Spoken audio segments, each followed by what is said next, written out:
Alright, so let's talk about what is the difference between Bitcoin and Ethereum. Okay, since we know that money right now is a digit, right? Bitcoin there's a digit. So why do we even need Ethereum right now? So is Ethereum another better form of money? Okay, that's where I want to get to this. Okay, first of all, Bitcoin does have a problem. The problem with Bitcoin is that Bitcoin can only do 7 transactions per second. That means in 1 second, if there are 100,000 people transferring money, doing payments all at the same time, you would have to wait in the queue for almost 4 hours in order for them to confirm that your transaction has gone through, because it can only have 7 transactions per second. So someone was thinking, what if Bitcoin is not a very good idea of money, but maybe it can be a good idea of store value, because it's limited. It can be money that keep going up. So it could be like digital gold. And that's why it's in gold color. So people always call Bitcoin right now as digital gold. But in terms of transaction, as money transaction, it is not as efficient because it only can have 7 transactions per second. So someone, a 19-year-old in 2015, came up with the idea of Ethereum. So what is Ethereum? Well, since money is a digit, can we actually program money? Can money be programmable? Now here's why. Now remember, every time I tell you there's an evolution, it's always because of a problem. Remember in the previous video when I shared with you about why there's a need for paper, because gold, there was a problem with carrying gold. Why Bitcoin came about, because there's a problem with the current money, fiat system. So why do people come up with Ethereum? Well, because there's a problem with Bitcoin. First, transaction volume. The transaction can only have 7 transactions per second. That's number one. The speed, number two. Another problem is that Bitcoin is I'll give an example for you to appreciate this, alright? So for example, you go to Amazon right now, right? Or even like Shopee.com or whatever, Amazon right now. So you're going to go online and you're going to buy something at home. You're going to buy a product, okay, for example. Now you're going to go to this supplier and you say, I'm going to buy this live straw. Now when you buy this item, how do you know, if you pay the money to Amazon, how do you know that you will actually receive your product? That this company called Live Straw, right, who is the manufacturer, would actually really send you the product. How do you know if that is you will actually receive it? Right now, what you're doing is that you're trusting Amazon. You're going to Amazon right now and you're trusting Amazon. So Amazon is like the middleman that will assure you that this company Live Straw would actually really send you and deliver the product that you just paid for. And the other side, Live Straw, can trust that you have sent the money over to them already, because they can now check their Amazon account, because they can trust Amazon. So Amazon is a middleman, right? So how much Amazon get paid for being a middleman, right? Amazon likes a middleman fees, okay? So Amazon does have middleman fees. So they have a fee cost nothing but $99 fee per product. So money costs a professional $39. So they have several different kind of fees that Amazon have to take. But Amazon do take a cut from every for every transaction, because they are the middleman. All right, so they have to, because you trust their platform, so they get a cut for every transaction. That means that the cost of the price they're paying right now includes the middleman fees. And that's the reason, because people have to trust a brand called Amazon. Amazon is a trusted brand, right? So what if trust doesn't rely on a company at all? What if trust is rely on a code? What if, for example, if I send money to you, and let's say I would like to buy something from you, I'm using Ethereum, right? So if I send money to you, Ethereum has a code where on the other side, they will get to see, they have to trust Ethereum code, all right? So they'll see the Ethereum, that I've sent you money over Ethereum blockchain, so they can see that, but they cannot get the money, access to the money, because they have not sent the product to you yet.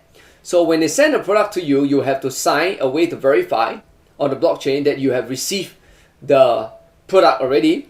Then the money, Ethereum will release the money. It's kind of like an escrow in between middleman, that someone has to trust that someone can hold the money, so that the other side fulfills their promise first before they receive the money, and yet they know that you already fulfilled your promise, because they can see that your money has been transferred to them, right? So Ethereum creates a coin, currency that is programmable. That's right. It actually started by a guy called Vitalik Buterin and this Russian, from Russian immigrant to USA or to Canada, I think, or USA. Well, in 2015, so he started with this idea of Ethereum. Remember, money is an idea.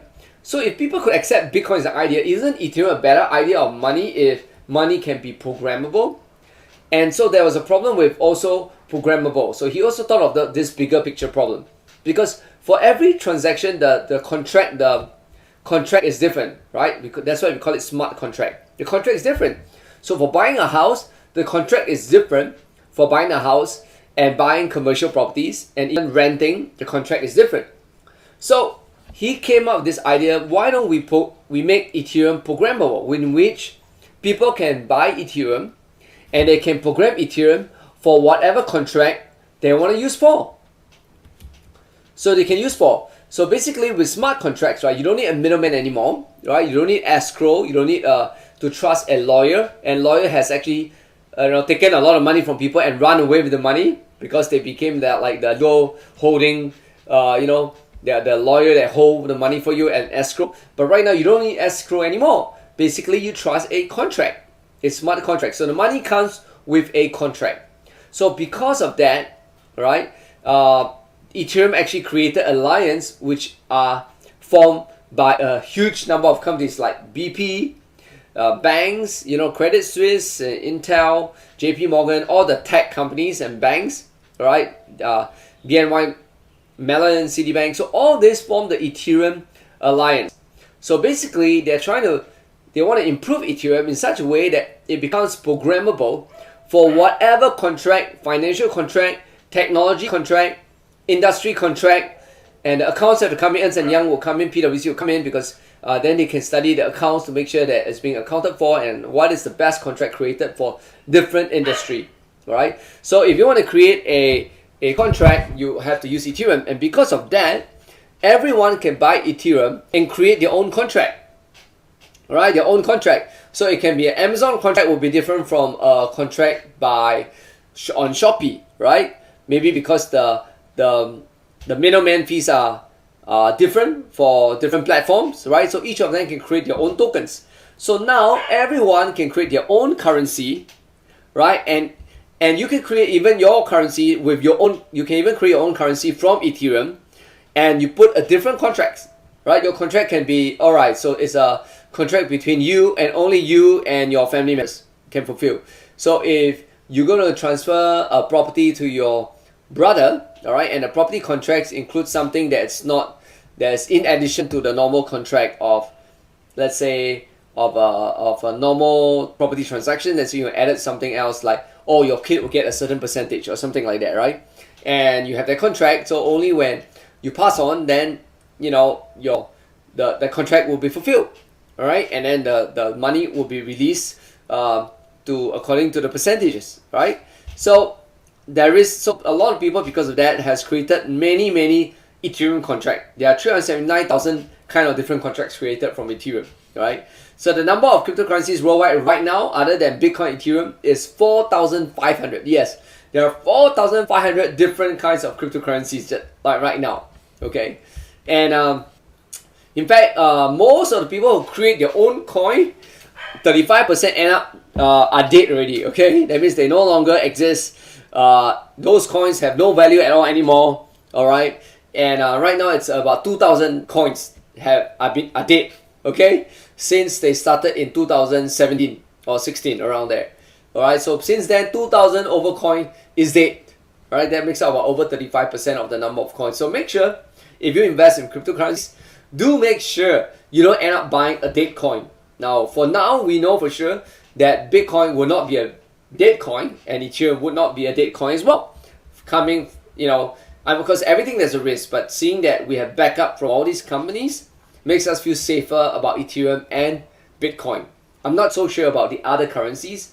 You do have to do your own research, alright? So in 2018, Bitcoin, the amount of money that was put into Bitcoin was only 41 billion. While compared to gold was $8.2 trillion. However, right now, Bitcoin has exceeded $1 billion, and the total amount of money in cryptocurrencies that are pumped into cryptocurrencies has already hit about $2 trillion. Okay, to put it in perspective of gold, the total amount of money put into gold in the entire planet or the universe, okay, is 10 trillion. Right now, Bitcoin alone is about 10% of the total gold in the world. I wouldn't be surprised if Bitcoin or cryptocurrencies creep up to have the same amount of money as the money put into gold. Okay, I wouldn't be surprised. Okay, so it has gone up at least 20 times over the last 4 years in terms of market cap. So it's grew 20 times. Bitcoin has grew 20 times over the last 4 years. Think about it.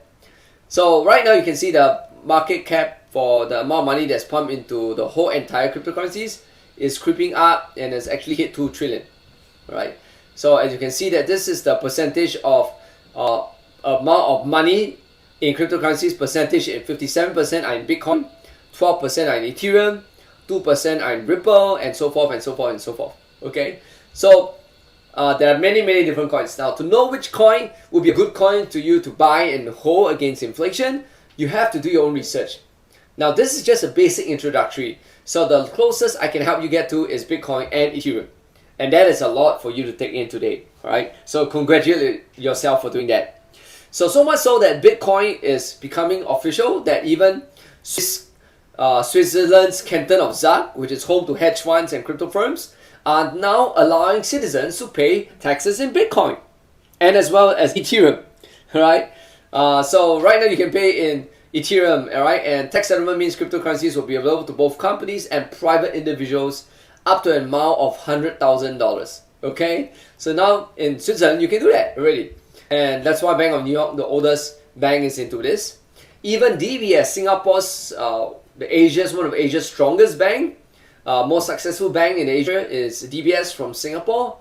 Also want to get on the bandwagon, and they want to be the first to do this in Asia market. So they are the first to launch a digital exchange for crypto trading officially already. Okay, and they are now actually going through trials, and they were giving priorities to some of their private clients to access buying cryptocurrencies. Wow. So a lot of people are asking me, Winston, what do you think how much will Bitcoin be worth? Not just cryptocurrencies. Let's talk about just only Bitcoin, one of the couple of thousands of cryptocurrencies. The main one, Bitcoin. How much do you think Bitcoin will be worth? Well, judging from the amount of banks that are buying it, Visa accepting it, Master accepting it, PayPal accepting it, Tesla bought a lot of it, and many of the other companies have done it, I would say I'll be really bullish about Bitcoin. I think that it can go up to 1 million.